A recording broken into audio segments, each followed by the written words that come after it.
Pues, para iniciar esta conversación, nos gustaría que primero nos diera como este compendio de cuáles son los principales programas y acciones para mejorar la calidad del aire que se llevan ahí en la megalópolis, por favor. Sí, bueno, lo primero que habría que decir que esta comisión ambiental, pues es una comisión ambiental que se estableció mediante un convenio de colaboración entre el gobierno federal, representado por la Semarnat, y en un inicio por 6 entidades y ahora por las 7 entidades que forman la región centro del país. Y me estoy refiriendo a la Ciudad de México, al Estado de México, al Estado de Morelos, al Estado de Puebla, al Estado de Tlaxcala, el Estado de Hidalgo y el Estado de Querétaro. Entonces, esta región, pues como usted comprenderá, es una región muy importante económicamente. eh, Más o menos como un tercio del PIB se genera en ella, y también pues también aproximadamente un 20-30% de la población está concentrada en esta región. Entonces su importancia económica y socioambiental pues es muy importante. Eh, ¿Por qué se crearon la comisión, la CAME? Pues porque ambientalmente existen una serie de, digamos, de relaciones que se establecen, tanto física como económica y como socialmente en la región.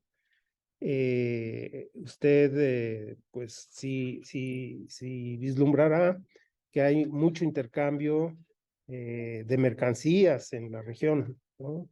Hay zonas que producen, otras zonas que consumen, y también el movimiento de las personas es muy intenso, ¿no? Tenemos en ella, pues, a la gran zona metropolitana del Valle de México, eh, que pues por sí misma representa una población de 20 millones o un poco más de habitantes, y pues tenemos también las capitales de las entidades que la conforman, que son ciudades que han venido creciendo pues a un ritmo bastante acelerado. Eh, hay una conurbación física que se está dando a lo largo de los años. Ahora uno cuando ve las imágenes de satélite en la noche, eh, a partir de las luces, ¿verdad? De las ciudades, ve uno como ya especie de tejido va creciéndose y haciéndose más denso. Y pues en cada una de estas ciudades circulan vehículos, existen actividades económicas que en su conjunto, pues por las tecnologías que todavía tenemos, generan pues las emisiones de contaminantes que degradan la calidad del aire. Entonces, vista esta problemática, si bien la CAME tiene entre sus funciones poder atender, digamos, pues cualquier tema ambiental, su órgano de gobierno está formado por los gobernadores, la jefa de gobierno y los secretarios que forman la CAME. Decidieron que el tema de la calidad del aire fuera el primero que se atacara, ¿no? Entonces, por eso cuando se oye de la CAME, pues en la actualidad básicamente se está refiriendo al tema de la calidad del aire. Eh, esta organización que se llama Comisión Ambiental, pues trabaja principalmente para llevar a cabo una armonización de las políticas ambientales, en este caso las políticas de calidad del aire. En los hechos, cada entidad, ¿verdad?, tiene sus políticas propias, y estas políticas pues están reflejadas principalmente en los programas para mejorar la calidad del aire o ProAires, que son muy conocidos. En esos PROAIRES, las entidades identifican en cada entidad cuáles son los principales fuentes de contaminantes y sobre ello se hace un diseño, un establecimiento de programas para disminuirlas.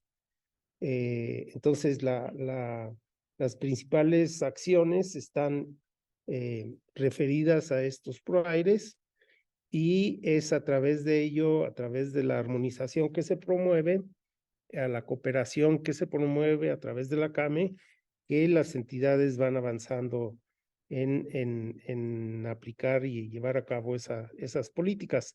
Estos PROAIRES tienen algunas, digamos, acciones específicas comunes.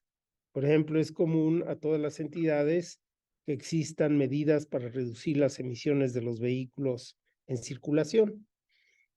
Todas las entidades tienen sus programas de verificación. En ese sentido, en la CAME, lo que nos toca hacer es promover la armonización. Para el tema de la verificación, por ejemplo, pues tenemos una norma que aplica a la región CAME, en donde se aplican pues las técnicas más avanzadas para verificar las emisiones de los vehículos. Si lo vemos ya en otras actividades, por ejemplo, las ladrilleras, pues son muy comunes en las entidades. En la Ciudad de México ya no es un tema porque justamente por la problemática, pues no es una actividad que exista, y si existe, existe muy poco en las zonas aledañas. Pero en los estados de Tlaxcala, de Hidalgo, de Morelos, de Querétaro y de Puebla, las ladrilleras es una fuente de emisión de contaminantes presente, ¿no? Entonces, en los PROAIRES de estas entidades, ese tema sobresale. Hay otros un poquito más específicos, por ejemplo, los ingenios azucareros, los vamos a encontrar en los estados de Puebla y Morelos, ¿verdad? La industria cementera está representada sobre todo en Hidalgo y también en los estados donde todavía tenemos áreas con población rural, pues sobresale el uso de la leña en el sector doméstico, en los hogares. Es el caso de, por ejemplo, de Tlaxcala y Morelos. En todas las entidades encontramos algunos temas que tienen que ver con la infraestructura. Hay caminos, muchos de ellos sin pavimentar, que son pues, de alguna manera fuente de partículas cuando circulan los vehículos o cuando tenemos condiciones de vientos muy fuertes. Y es también muy común que en todas las entidades tengamos algunas festividades, como son las noches de Navidad y de Año Nuevo, en donde se utilizan pirotecnia y se hacen fogatas. Y eso nos lleva en ellas, sobre todo aquí en el Valle de México, en el Valle de Toluca, a alcanzar incluso valores que requieran la aplicación de las contingencias ambientales. Entonces, este es un ejemplo de cómo también las actividades de la población pues tienen un impacto significativo. Otro tema común a toda la CAME se refiere a los incendios y a las quemas agropecuarias en temporadas de preparación, por ejemplo, de los ciclos agrícolas. Allí tenemos esta práctica que todavía se utiliza de la tumba rosa y quema. Bueno, los incendios forestales que se dan de manera cíclica durante la temporada seca, ¿verdad? Cuando no tenemos lluvias, sobre todo en la temporada seca caliente. Entonces, todas estas medidas están presentes más o menos en cada uno de los proveedores de acuerdo a su problemática, y algo que también es un tema muy importante, es que las cuencas atmosféricas, es decir, las zonas donde se producen estas emisiones en cada entidad, están conectadas de alguna manera. Es decir, que los vientos hacen que las masas de aire de una de estas cuencas pueda ser transportada hacia otras cuencas. Eso le da más sustento a este enfoque regional de tener programas armonizados, homologados, para llegar a reducir las emisiones. Y a nivel federal, para las fuentes de jurisdicción federal, como son las grandes industrias, también hay un programa que ese sí fue impulsado por la CAME, que es el Programa de Gestión Federal para Mejorar la Calidad del Aire en la Megalópolis.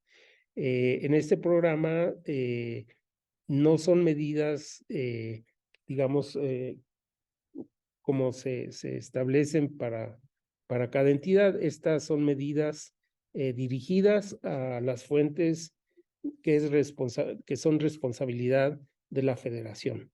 Las grandes industrias como las termoeléctricas, las refinerías, la industria del cemento, la industria del acero, o sea, todas las grandes industrias están contenidas dentro de este programa de gestión federal.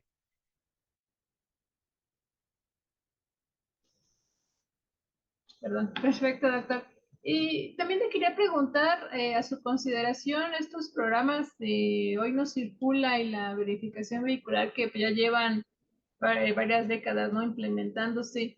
A su consideración, ¿qué tan eficientes son? Si se necesita como brincar a otro tipo de programas, considerando pues el cambio climático, el aumento de la industria automotriz año con año, o si han marcado grandes diferencias. ¿Usted cómo lo visualiza? Mira, en particular en estos dos programas, iniciaron allá como a finales de los 80, primero voluntariamente, luego ya se hicieron obligatorios a principios de los 90, han ido evolucionando, o sea, no son esos programas iniciales. Por ejemplo, el programa Y No Circula, cuando empezó, en realidad se detenía al 20% del parque vehicular, ¿no? Posteriormente, para incentivar la entrada de vehículos más limpios, más eficientes, se empezaron a exentar esos vehículos, pero al inicio aplicaba a todos. Estos, digamos, incentivos, pues sí fueron promoviendo que poco a poco el parque vehicular se fuera mejorando tecnológicamente. Empezamos por exigir obligatoriamente el uso de los convertidores catalíticos, el tener los sistemas de inyección electrónica de combustibles. Eso fue un gran paso, eso disminuyó las emisiones vehiculares pues en un porcentaje de 50-70%, muy elevado. A la par, pues tuvo que haber una mejora de las gasolinas, por ejemplo, ¿no? Del diésel.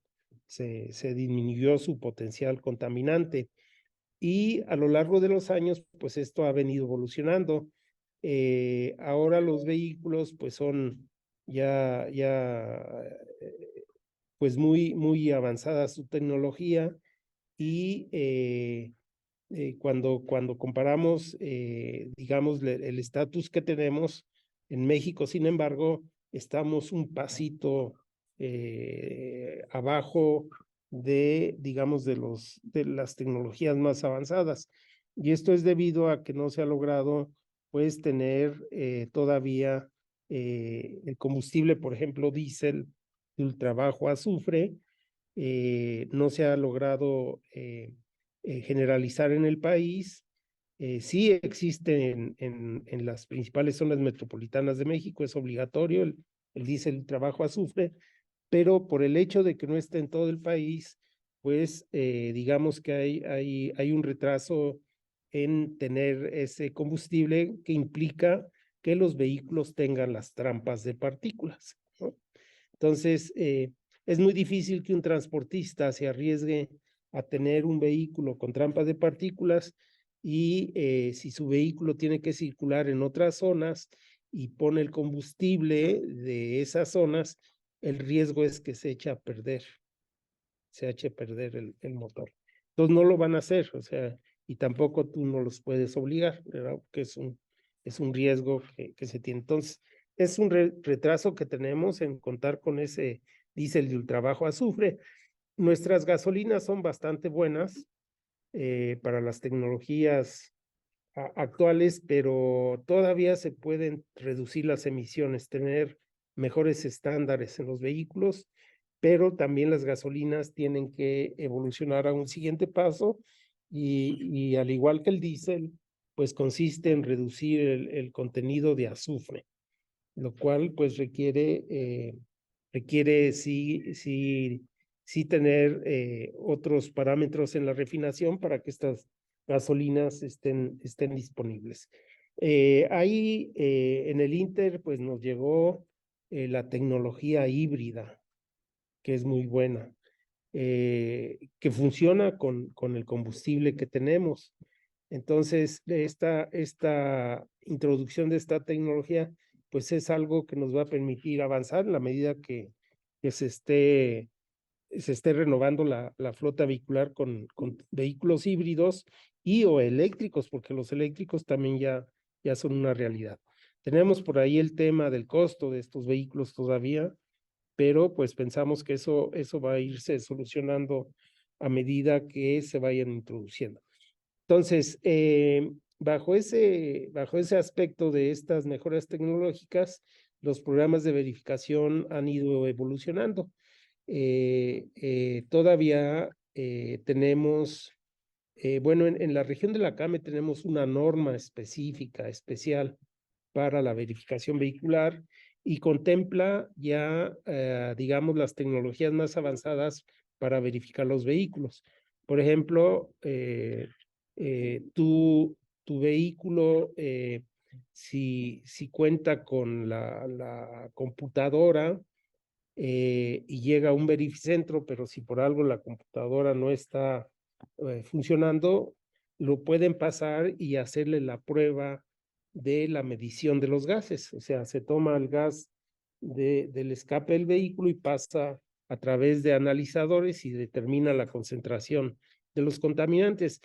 Si esa concentración está dentro de lo que establece la norma, pues va a obtener, digamos, el holograma que exenta el hoy no circula, que es el holograma 0 o doble 0.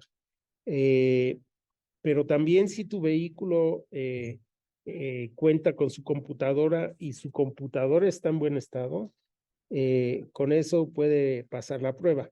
Esto ya, allí hay entidades que todavía requieren la medición de los gases y el pasarlo a revisar la computadora, pero hay otras entidades como el Estado de México, en si tu vehículo pasa la revisión de la computadora y el que se llama el OBD, el famoso OBD. En inglés es Onboard Diagnostic, que es la computadora a bordo que te dice si los sistemas de control de emisiones están funcionando adecuadamente. La verificación, ese es su propósito, verificar que las emisiones se encuentren dentro de las normas y que los sistemas de reducción de contaminantes estén funcionando adecuadamente. La otra novedad que tiene esta norma de verificación es que también se pueden utilizar los equipos que se llaman sensores remotos. Estos equipos son diferentes porque en la verificación pues tú llegas al verificentro y ahí se simula en los rodillos, ¿verdad? Que el vehículo está siguiendo un cierto ciclo. Con los sensores remotos lo que se hace es que estos equipos se ponen en las calles, en una calle, y se hace que el vehículo transite y se cruce en donde están los equipos de medición que consisten en los haces de luz ultravioleta y de luz infrarroja. El vehículo pasa y cuando pasa, estos haces van a identificar los contaminantes y van a determinar una concentración, ¿verdad? Entonces, esa concentración que se mide al pasar el vehículo en circulación es la gran ventaja, que lo hace en condiciones de circulación real. Si pasa los límites que están establecidos, pues ya puede también, digamos, cumplir con esta norma de verificación vehicular. Entonces, esos son, digamos, por decir que el programa de verificación, pues sí ha avanzado. Pensamos que ya los vehículos híbridos pues requieren menos pruebas y, por supuesto, cuando ya tengamos los vehículos eléctricos, pues ya no tendrá mucho sentido el medir emisiones donde no hay emisiones, ¿verdad? Entonces, eh, posiblemente algún día estos programas de verificación ya no serán necesarios. En cuanto al hoy no circula, de la misma forma, pues ha ido evolucionando. Hay momentos en donde por estos incentivos, ¿verdad? Para los vehículos más limpios, pues el número de vehículos que tenía que dejar de circular ha sido tan pequeño que ha sido necesario ajustar, ¿no? El ajuste al hoy no circula, pues justamente se hace a través de la verificación, en donde se establecen límites más estrictos que van de acuerdo a la evolución de la tecnología vehicular, y de esa manera se va ajustando. Te puedo dar algunas cifras, déjame ver. Eh, eh, eh,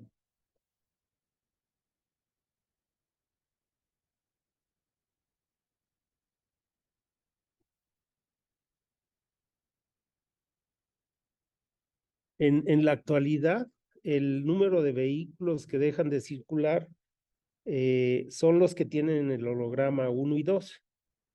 Y actualmente esos vehículos corresponden al 4.3% del parque vehicular. O sea que de este 20% teórico, ¿verdad? Si consideramos que son 5 colores de la semana, entonces a cada color correspondería el 20% de ese valor teórico. En la actualidad estamos en un 4%. Entonces, es una eficiencia ya muy baja que pues sí, se va a tener que revisar esto. Se están haciendo estudios para ver qué se podría plantear, pero pues esto significa que la mayoría de los vehículos en la actualidad ya traen el holograma 0 y 00, ¿no? Eh, hay un caso especial en donde sí se incrementa, que es cuando tenemos la contingencia ambiental. Allí la circulación puede subir hasta un 29% del parque vehicular, porque parte del parque vehicular con holograma 0 y 00 también tienen que dejar de circular. Cuando se aplica esta contingencia, sí se ven resultados en las vialidades. Hemos hecho algunas mediciones de la velocidad, y en contingencia, pues el incremento a la hora de máxima demanda puede incrementarse en un 27% la velocidad respecto a un día normal sin contingencia. Entonces sí tiene un impacto muy significativo, el hoy no circula, pero repito, en la actualidad ya su eficiencia es ya muy reducido y se tendrá que revisar. Sí, también le quería preguntar justo a futuro cuáles podrían ser estas nuevas normas que incentiven, ¿no? Tanto a la industria como en temas de movilidad, pues mejorar la calidad del aire, ¿no? Que es al final lo que se busca. Mira, para los vehículos pues ya está establecido, justamente con este incentivo a la circulación, Ahorita en contingencia, bueno, en hoy no circula normal, los eléctricos y los híbridos están exentos ya. Y el incentivo adicional es que en contingencia también lo están. Entonces, nos parece que por ahí además, pues estas tecnologías híbridas, por ejemplo, al consumir menos gasolina también son atractivas para los propietarios. Hay un beneficio económico importante allí, sobre todo para los que circulan intensivamente, ¿no? Eh, pero bueno, no solamente los vehículos son, como diríamos, responsables de la contaminación en la zona metropolitana. En términos de la industria, pues sí, es significativo, sobre todo en los municipios conurbados. Digamos que en el centro de la ciudad, que es básicamente la Ciudad de México, ya la industria que existe es de muy bajo impacto. Las industrias de alto impacto están más bien en municipios conurbados, donde hay las zonas industriales, ¿verdad? Pues en ese sentido, en la ciudad, en el centro de la ciudad, cada vez se ve con mayor claridad el impacto que tienen ciertas actividades que llevamos pues a cabo todos, ¿no? El uso de sustancias que contienen solventes es algo que es muy significativo. El uso de gas LP en los hogares también es muy significativo. En ese caso hay fugas, ¿verdad? Cuando van a llenar nuestro tanque, pues siempre hay allí el pst, cuando conectan o desconectan, y eso pues representa una fuga. Es pequeñito, pero cuando se consideran que son millones de hogares, pues esto ya es importante. Eh, Hay algunas actividades que todavía no se han regulado, que utilizan algunas sustancias de limpieza que son muy reactivas, que sirven o cuando están en la atmósfera reaccionan y forman ozono o forman partículas muy finas, ¿no? Esas sustancias se conocen como los compuestos orgánicos volátiles.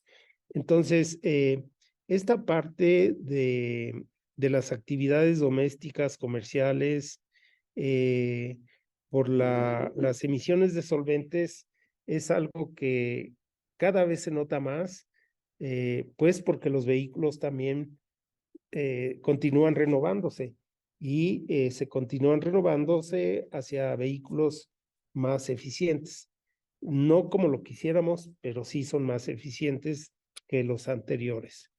Entonces digamos, ahí en esos aspectos donde ya tenemos algunas iniciativas, tenemos dos normas que están en la Secretaría de Economía, porque son normas para el contenido de compuestos orgánicos volátiles en algunos productos de limpieza y de aseo personal.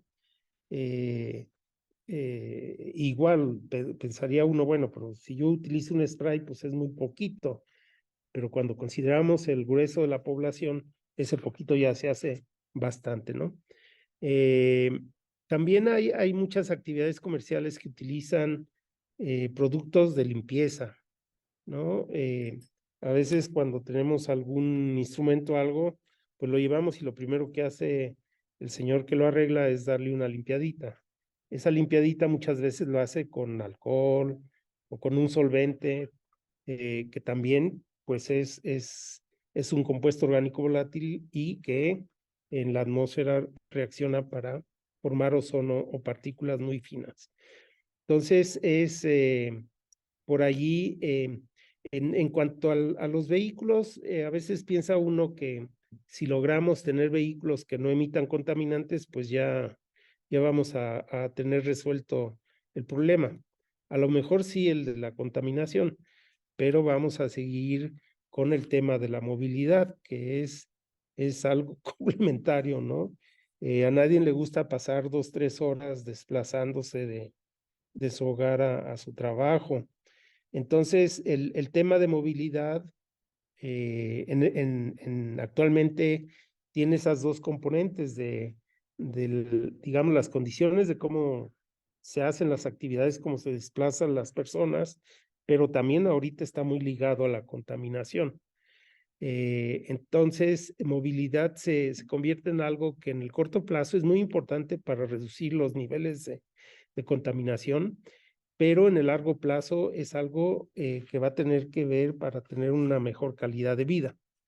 Y de ahí se desprende pues una serie de políticas que se están impulsando, como es la política de desarrollo urbano compacto, o sea, no tener ciudades tan extendidas que requieran viajes muy largos de las personas, sino tener núcleos de población concentrados en donde puedan desarrollar sus actividades productivas, tener su trabajo cerca, pero también tener los servicios cerca y accesibles. Lo que quisiéramos es que pues fueran, digamos, ciudades en donde uno en una bicicleta o caminando pudiera llevar a cabo esas actividades.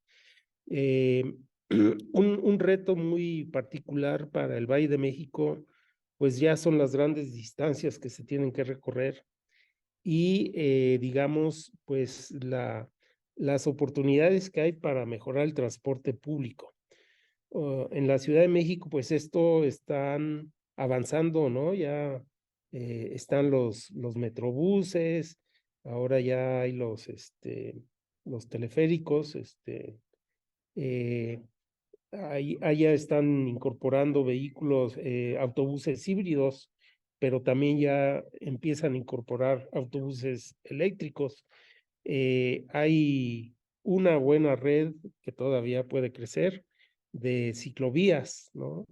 Entonces, todo esto es evolucionar la ciudad para que poco a poco podamos, pues, caminar más, hacer más bicicleta, evitar recorridos en automóvil, tener un transporte público si tenemos que hacer esos recorridos, pues, no contaminante, y esto, pues sabemos, se da ya con cierta intensidad en la Ciudad de México, pero hacia el resto de la zona metropolitana, pues está desconectada, ¿no? El metro se queda en lo general en los límites, en los límites territoriales. Necesitamos metros que corran hacia toda la zona metropolitana. Allí hay una oportunidad muy grande para mejorar tanto pues esta calidad de vida de las personas que tienen que hacer esos recorridos, como también disminuir mucho las emisiones de los vehículos que todavía se hacen en buen número en automóvil, ¿no? Entonces, este tema del desarrollo urbano compacto, las ciudades medias, los usos de suelo mixto, ¿no? En donde se incorporen redes de transporte público eficientes y de calidad, y con tecnologías ya avanzadas, pues es algo que lo tenemos a la puerta y ojalá que por allá vayamos. Hay un tema que también es importante y es lo que ocurre a nivel un poquito más regional.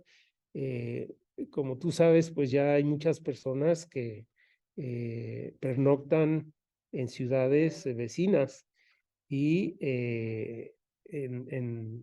pues día a día hacen desplazamientos para venir a sus trabajos, o al revés, que pernoctan en la ciudad central y van hacia otras ciudades a realizar sus trabajos.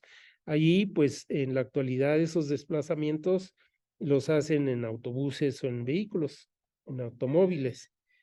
Bueno, hay algunas iniciativas, como es el tren de la Ciudad de México a Toluca, que va también a ser muy benéfico, va a reducir viajes en vehículos automotores. Se ha estado hablando de nuevo, por ejemplo, de un tren entre la Ciudad de México y la Ciudad de Querétaro. Allí es un tema muy importante porque actualmente esta autopista que las conecta pues ya está saturada de transporte pesado de mercancías, que además pues representa, por lo menos para las personas cuando circulan por esas vías, sí sienten mucho riesgo, ¿no? Por estos grandes transportes que ya son muy abundantes. Entonces ahí hay una oportunidad. Acaban de anunciar cómo van a intensificar un desarrollo hacia el aeropuerto, el nuevo aeropuerto Felipe Ángeles. Bueno, pues ahí también están pensando en tener estos sistemas de transporte ya más avanzados.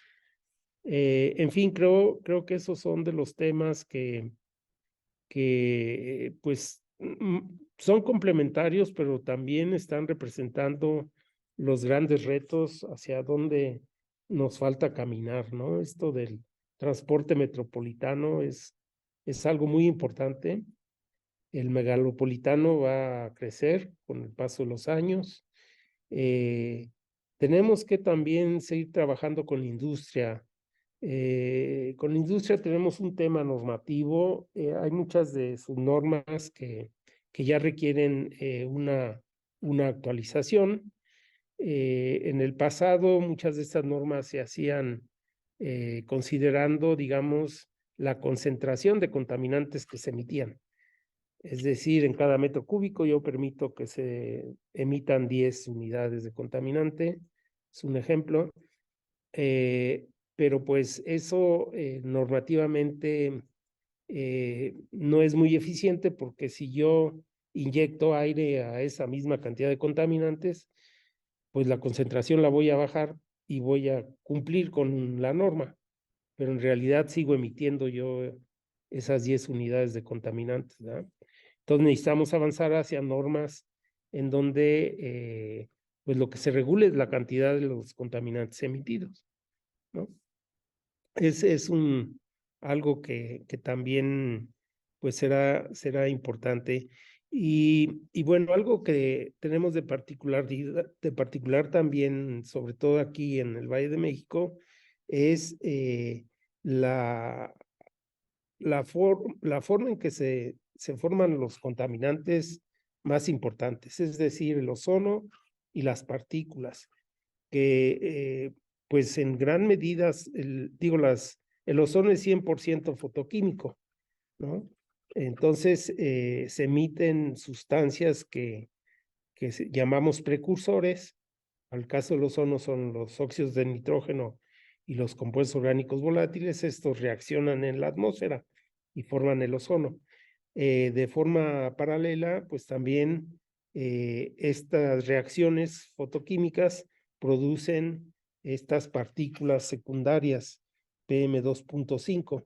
Más o menos como un 50% de ellas se emiten directamente por la combustión, por ejemplo, ¿no? El humo de los vehículos de las fábricas, pero la otra mitad se forma fotoquímicamente en la atmósfera.